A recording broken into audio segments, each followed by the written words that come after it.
mga mamamayang panukala na nagsisiguro na poprotektahan ang karapatan natin mga kababaihan at mamamayang Pilipino.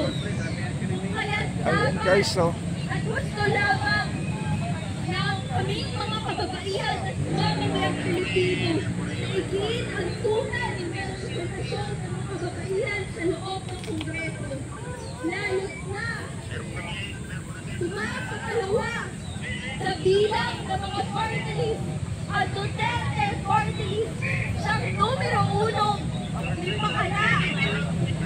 Kasama ang mga AFP kapulisan sa mismong pagre-rental, pagtapak ng karapatan namin sa babaihan. Kung kaya hindi na mga kababayan na papatahimikan at buburahin ng boses namin mga kababaihan sa loob ng Kongreso. Kung kaya nagsigaw namin mga kababaihan, labanan ng kapuso!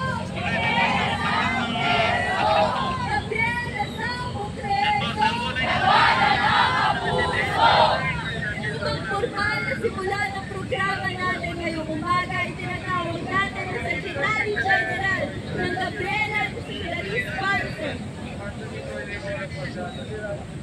Mga kasama, mga kababayan, dapat magpoprotesta tayo doon sa harap ng Manila Hotel dahil nagaganap ngayon ng national canvassing.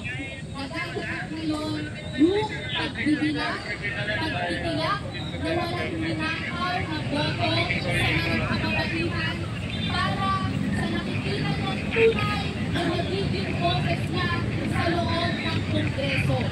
Pero bago naman ang araw na ito, nakataan na natin kung kailan natin kung paano ang malawakang dayaan mula pa lang doon sa ACM, sabi nila ito ay automated counting machine. Pero para sa atin, ito ay automated voting machine. Ito ay automated cheating machine. Dahil nalaman natin na huling bahagi ng Mayo bago ang halalan, magpapalit ang COMELEC ng panibagong version nito ng makina na hindi dumaan sa kahit na anong party auditing o certification. Kaya hindi natin alam kung anong pamamalakhan ang pinagdalawan ng COMELEC sa pangunguna ni Commissioner Garcia. Kung dati mga kasama may Hello Garcia sa panahon ng rehimen ni Gloria, ngayon anong meron? Hello Garcia. Bakit? Madaling araw, Mayo 12. Natutunghayan natin kung paano ang mga progresibong party list mula sa mga bayang koalisyon ng mamamayan, lalo na ang Gabriela party list ay nakakaglasan ng 50,000 votes. Napakalaki, napakaraming boto ito sa mga kababaihan na ninakaw ng rehimen, ninakaw ng mga political, ninakaw ng malalaking negosyante.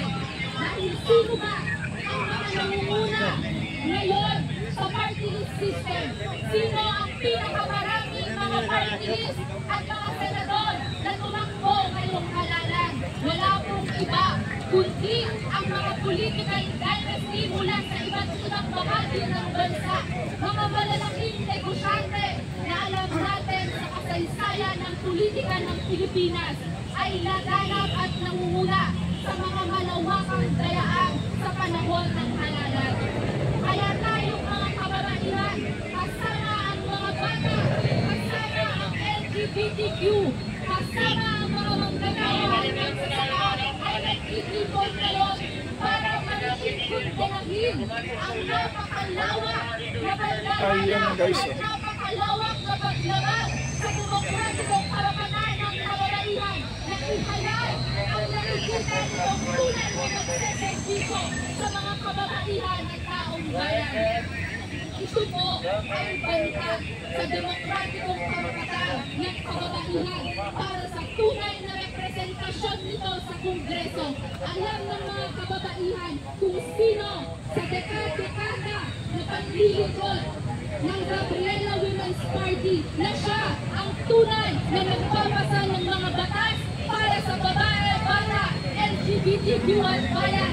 alam ng kababaihan kung sino ang tunay at mga peke party list. Kaya tayong mga kababaihan ay hindi papaya na nakawin ng ating boto, nakawin ng ating tinig, lalo na sa panahon ito. Panahon ngayon na dumadami ang mga bastos at pang-abuso sa ating bansa. Kaya lalong kailangan ng popular na piyeles sa Kongreso.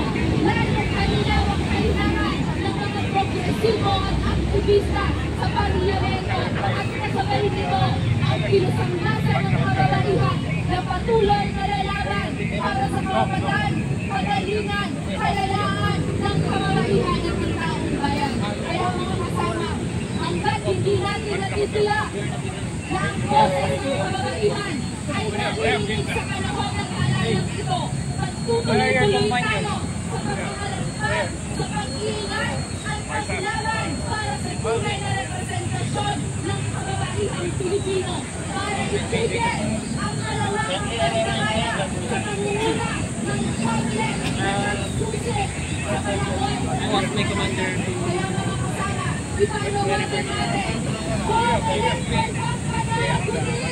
Congress magpapanagutin! Mamayaman ka, isa! Kontra isa! Kontra bayan! Maraming salamat mga kasama. Tuloy ang ating laban para sa babae, bata, LGBTQ at bayan. Mabuhay po kayo na. Malinaw ang panawagan ng mga kababaihan.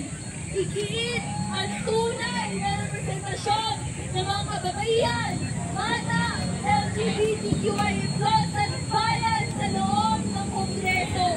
Isa't nananawagan tayo sa COMELEC na imbestigahan ang mga anomalya at kayaan sa loob ng eleksyon. Upang magpalawi, tinatawag natin mula sa pinitan ng mga magagawang kababaihan ang mainit at talagang umaga sa ating lahat. Malaking bigwas sa karapatan ng kababaihang manggagawa ang isinagawang pag-shave ng boto ng Umbrella Women's Party sa Kongreso. Isa ang Umbrella Women's Party sa naging katuwang sa mga konsultasyon sa loob at labas ng pagawaan para hingin na tuhag sa Kongreso ang mga karapatan at magalingan ng mga manggagawa at kababaihan.